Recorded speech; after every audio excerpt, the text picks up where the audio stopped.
This amazing story happened to one old and small robot, serial number C4N, whom other robots called just Kenny. The robot city had a strict policy about the renovation of outdated robots, and the cold nuclear fusion generator that was powering C4N had long been considered environmentally hostile. Kenny had to be put to sleep and woken up later with a new, polished, and shining body.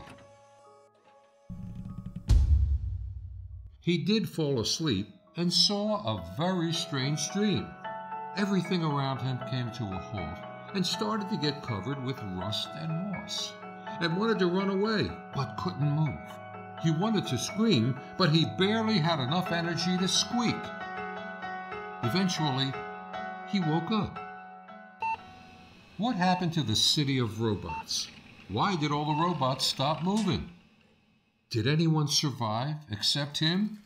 The little rusty Kenny had to do all he could to find answers to these questions and try to fix it all.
Kenny?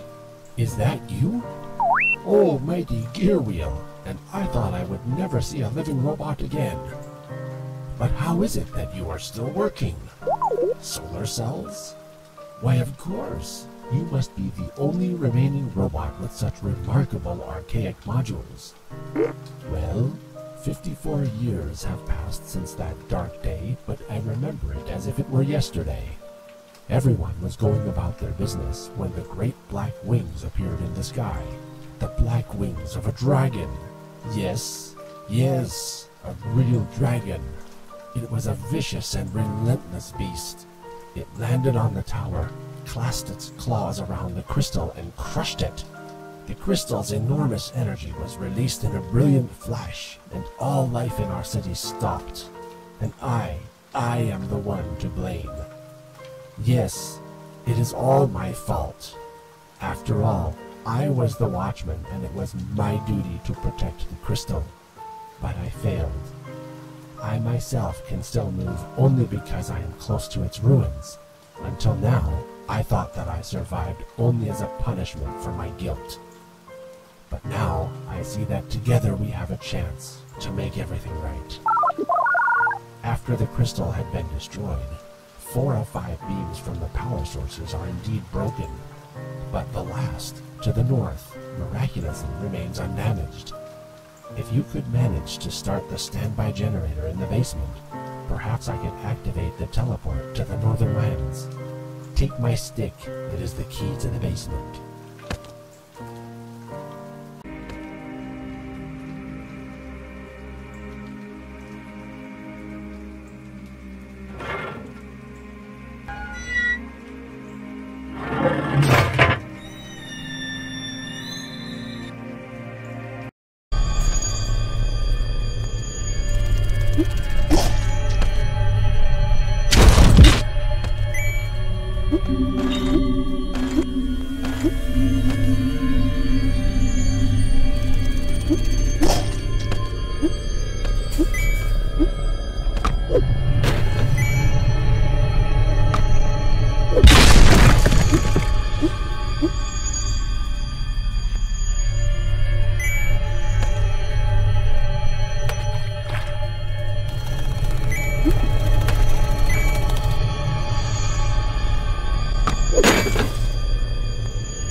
Zero and one.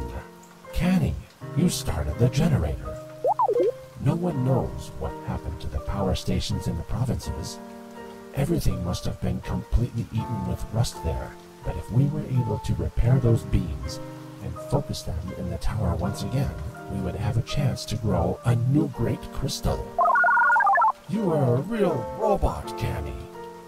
If only I had been as brave that day.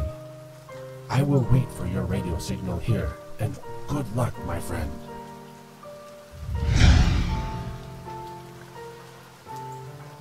Although Keni was a robot, he did not trust teleports too much.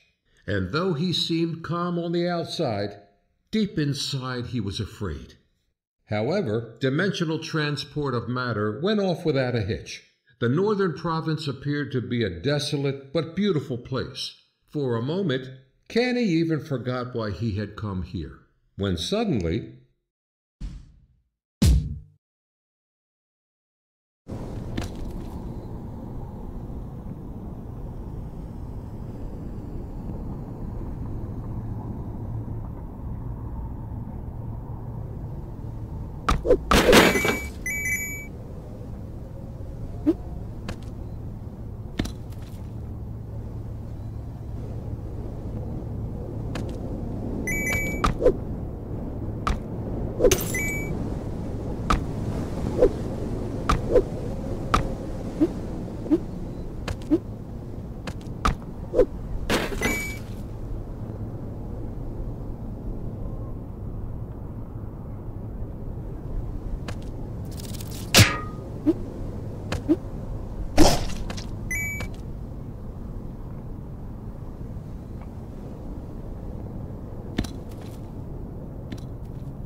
Greetings, traveler. I see that you have an independent power supply, haven't you?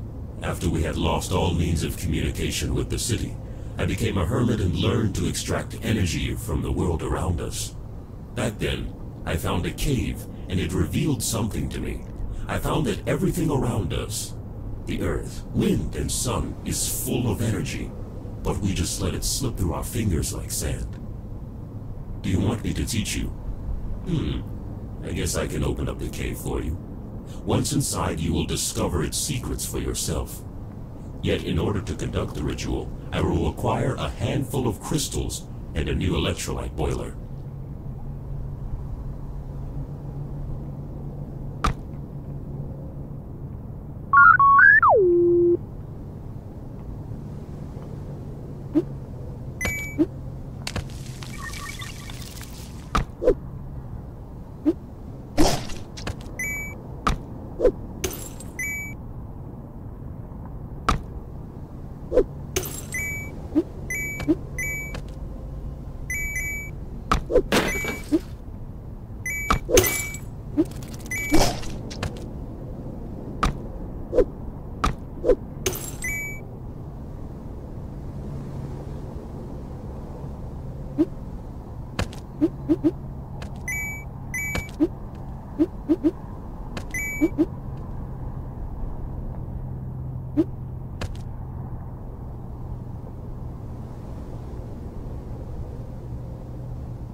like everything is ready to go. Ammo kato erorato soketo on procrato. Go forth and discover the secrets of the cave.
Incredible!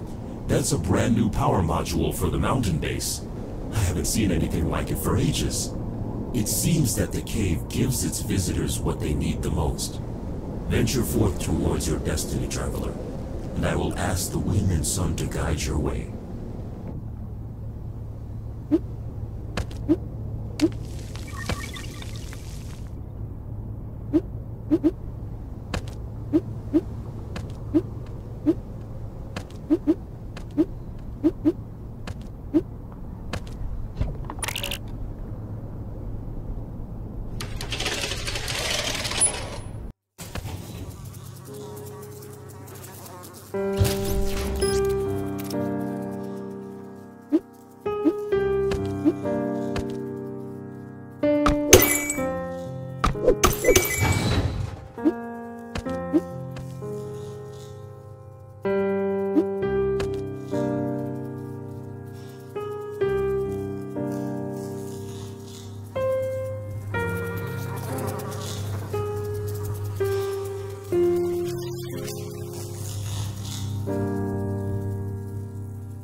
Hello?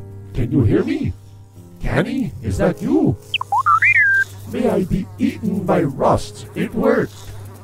The beam is reaching the tower just as before. The bad news is that I see no return signal from the teleport on your side. It seems that it's either broken or only functioning in one direction. I won't be able to teleport you back, Kenny. You need to find some other way to get into the Eastern Province. What are you saying? You met a giant worm? I've never heard of this biological species inhabiting the Northern Province, but I guess much has changed in the world over these years. Try to contact me from the Eastern base as soon as you get there. I will prepare the crystal to receive the second beam, and the rest is up to you.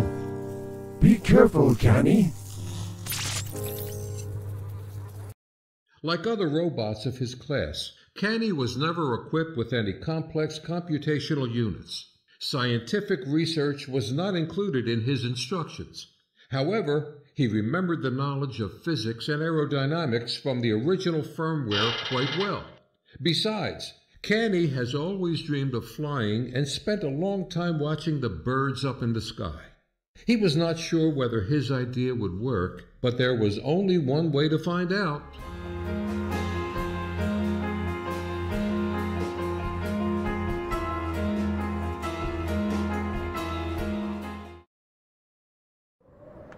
Kenny's excitement was beyond any expression. The unbelievable feeling of free flight, breathtaking views of land spreading to the horizon, wind blowing in his face, all this gave him a feeling of freedom he never had before. It felt like there was nothing in the whole world that could stop him. Or at least, almost nothing.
Hello, you living scrap. Bigger be my name. First, me very afraid of you. Much evil around us. But who the labyrinth passes and the mask recovers, Bigger will respect, and so now we'll talk to you.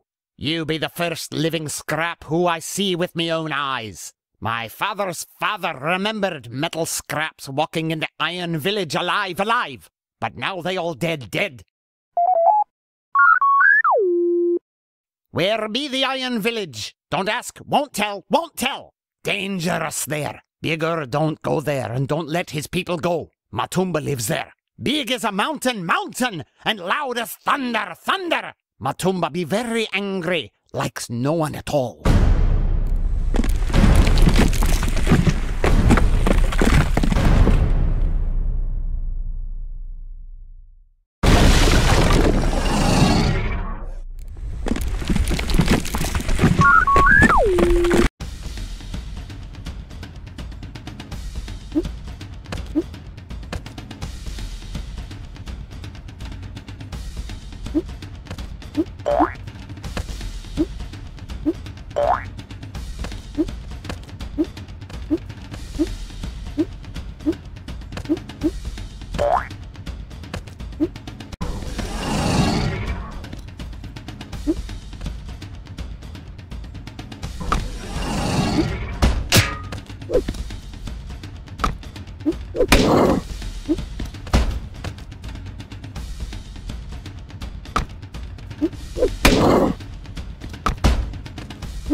Kennedy, the second beam from the eastern base has returned.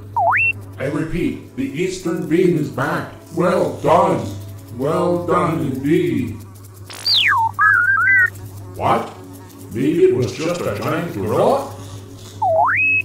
Kennedy, the world around us is a tough and unforgiving place. But we are robots, and we must fight to survive. You need to go south, to the shores of the White Sea. It is a bleak and frigid land, but there's no other way. We need to get the beam from the southern province. At first, Kenny thought he might well take to the sea on a raft. It's a good thing Big Yor warned him of all the dangers at sea, and as an expression of gratitude for freeing his tribe from a tumba, gave Kenny a real air balloon.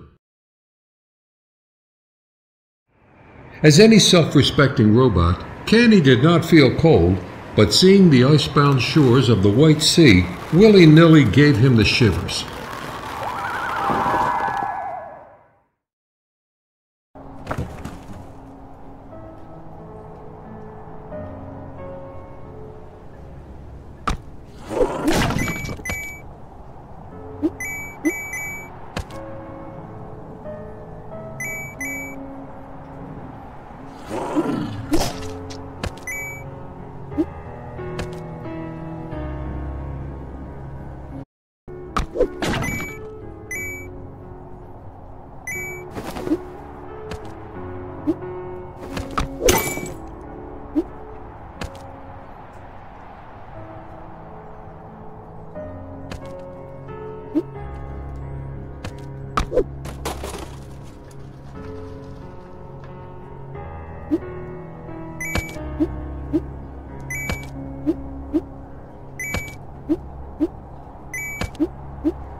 Ugh, finally. It seems I'm fine.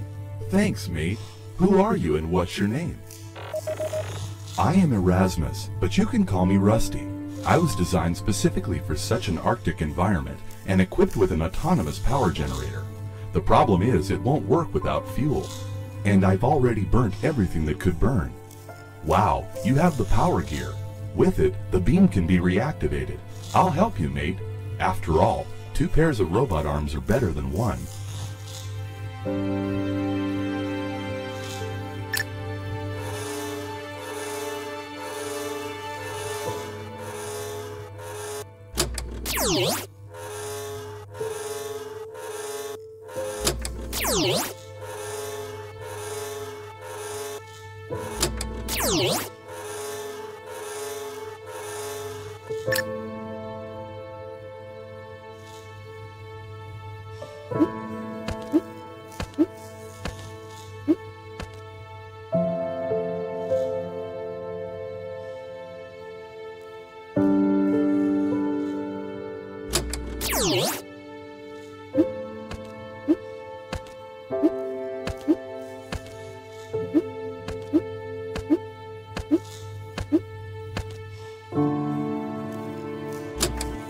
Awesome! We made it!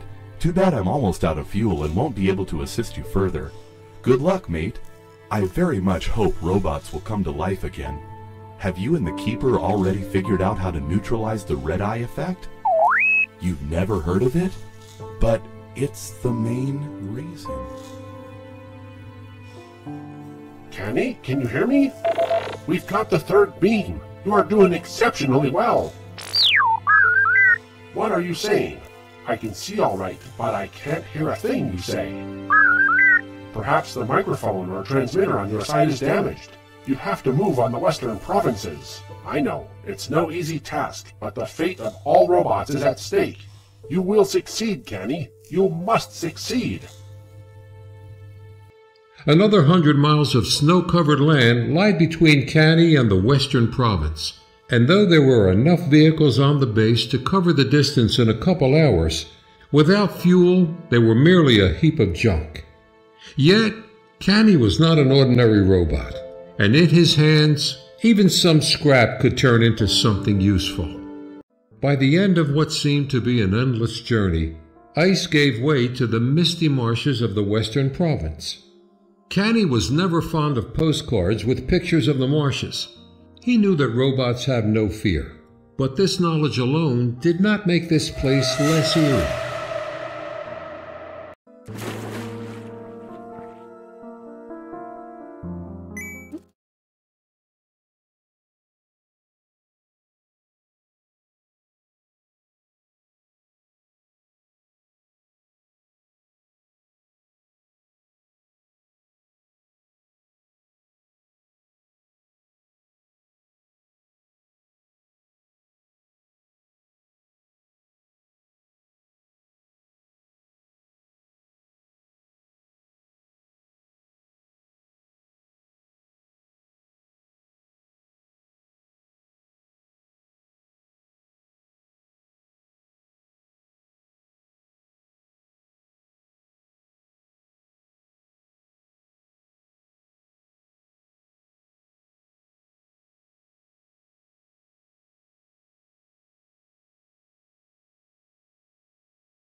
Hello there, my name is Dr. Brown.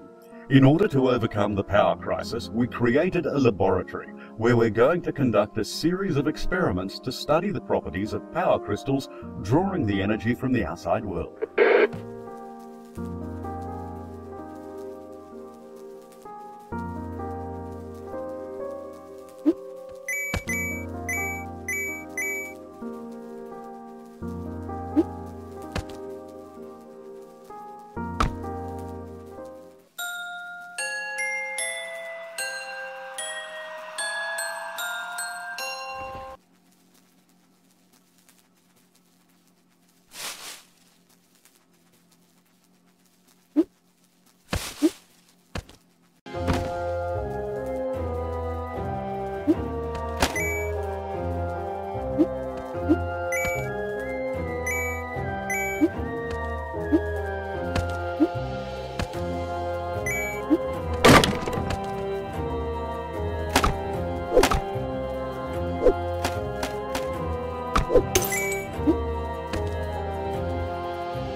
Day 25. We've synthesized the first yellow crystal. Unfortunately, the crystal radiates only a small amount of energy in the form of light. As a side effect, it also affects the weather. Seems we wasted our time, this one.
Day 38. We've successfully produced a blue crystal. The radiation field of blue crystals effectively reduces friction between metallic surfaces and lowers the risk of corrosion. However, even though useful, this discovery doesn't solve the original problem.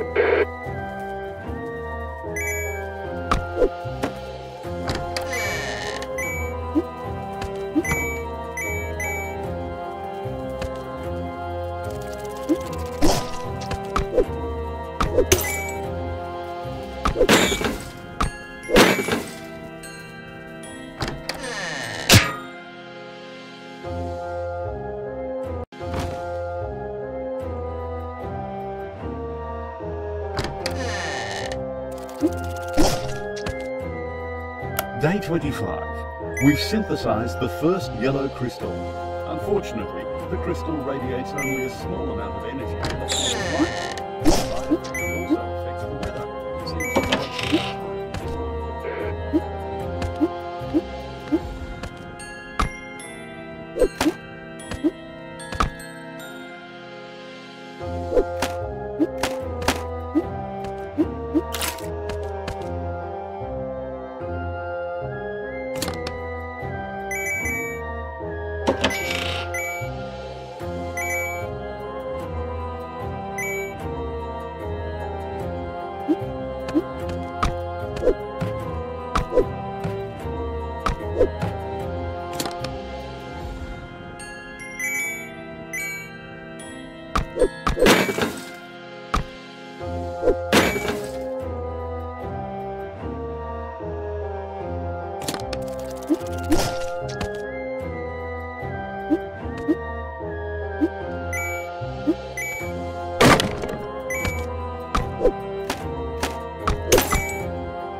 Day 66.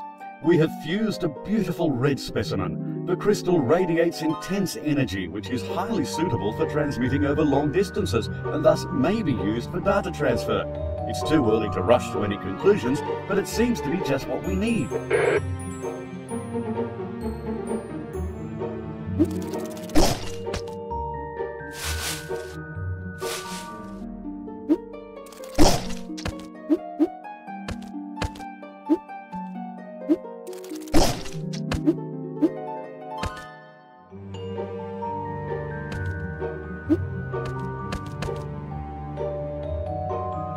Day 78.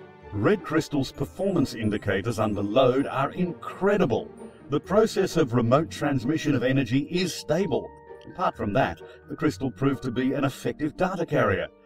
As a side effect, lab rats demonstrated increased aggression within the radiation field. We call this phenomenon red eye effect.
Day 113. We have finally synthesized the alpha crystal, an industrial sample for municipal power supply.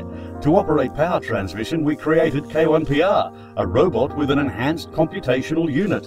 This robot will guarantee a better future for all of us. For further experiments, the laboratory will be relocated to the mountain province.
Kenny, the fourth beam is back.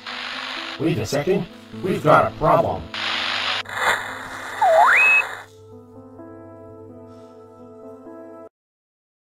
Even though Kenney managed to redirect the beam towards the city, he could no longer get in touch with the Keeper, no matter how hard he tried.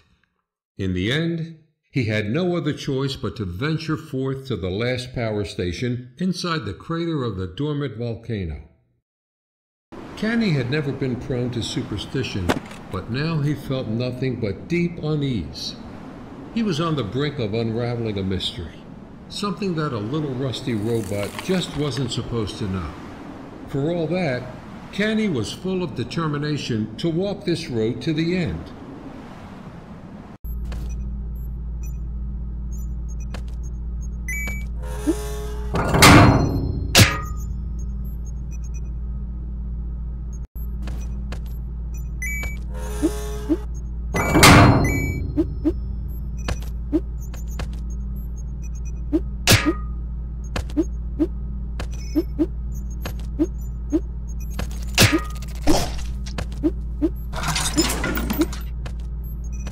Day 151. In order to maintain the required level of power output, we installed 5 power stations, which will charge the alpha crystal with energy currents from the provinces.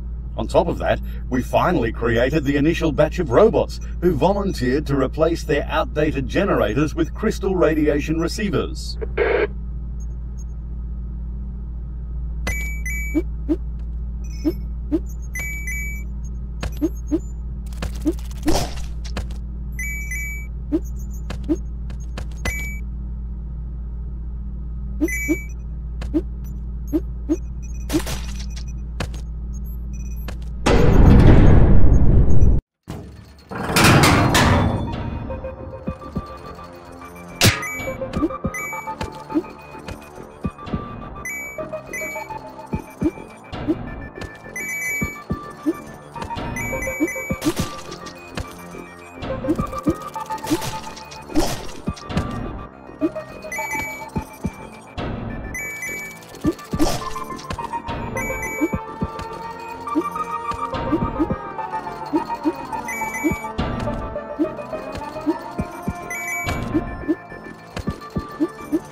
Day 342. I'm afraid we're making a huge mistake.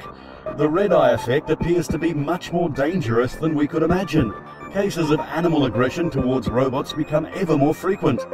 Today, for the first time, giant rats ravaged a robot. K1PR has announced the emergency situation. I'm going to proceed with my experiments to find an alternative to the red crystal.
Day 365. K1PR has shut down the laboratory and ordered the green crystal's prototype destroyed. 0 and 1. We created a machine which will be the end of all of us. I must stop it.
Kenny, you've activated the last beam.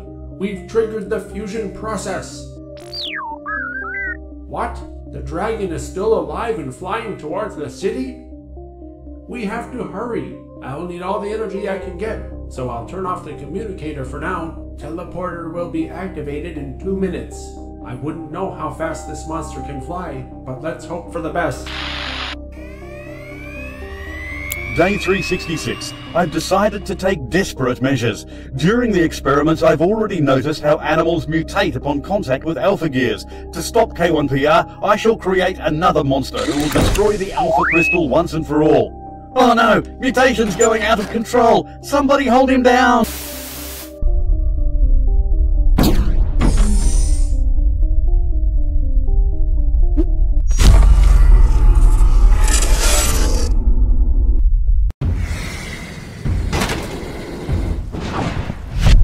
Kenny, help me. The crystal, Kenny. Save the crystal.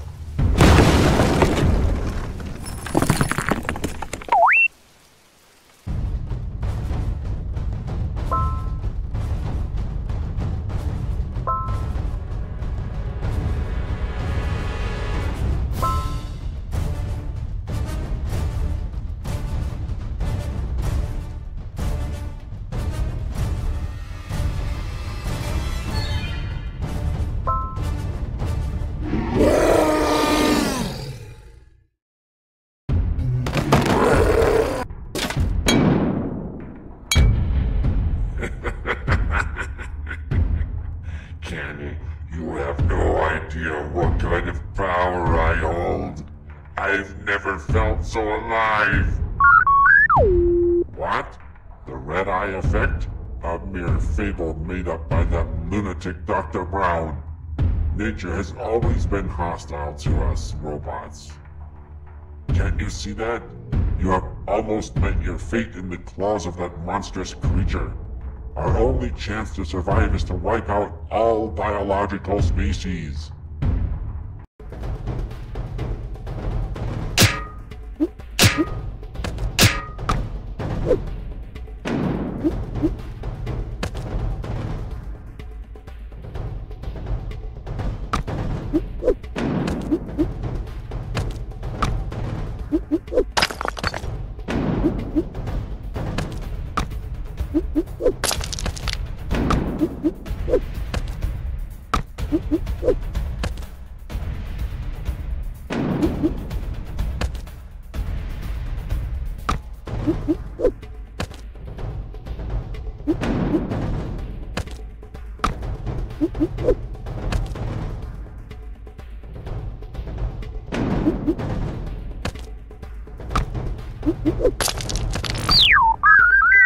Stop talking nonsense. Pale green crystals will never give us such power.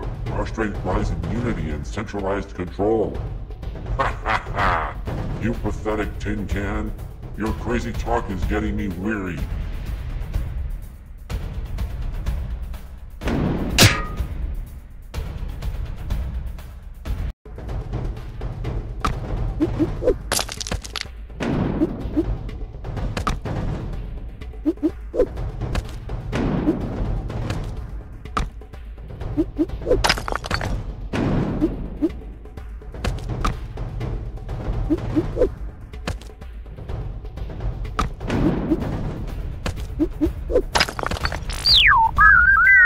Stop talking nonsense.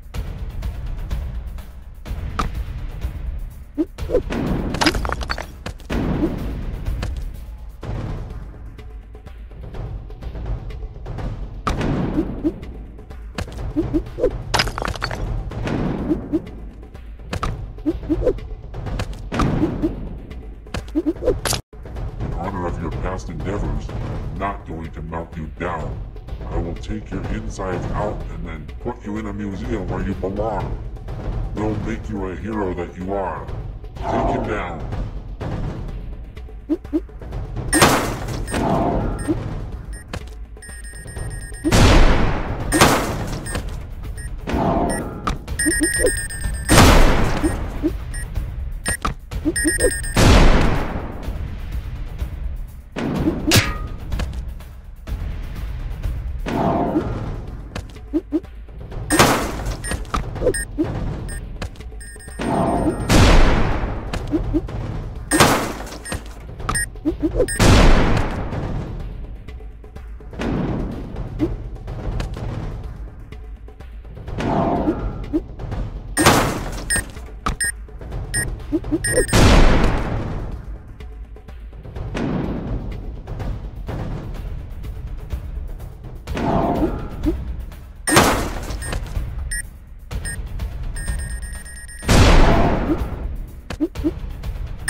What a tiresome worm! You're making me go back on my word and crush you. No! A deafening explosion jolted the air, and then there was silence. Only science and no dreams this time.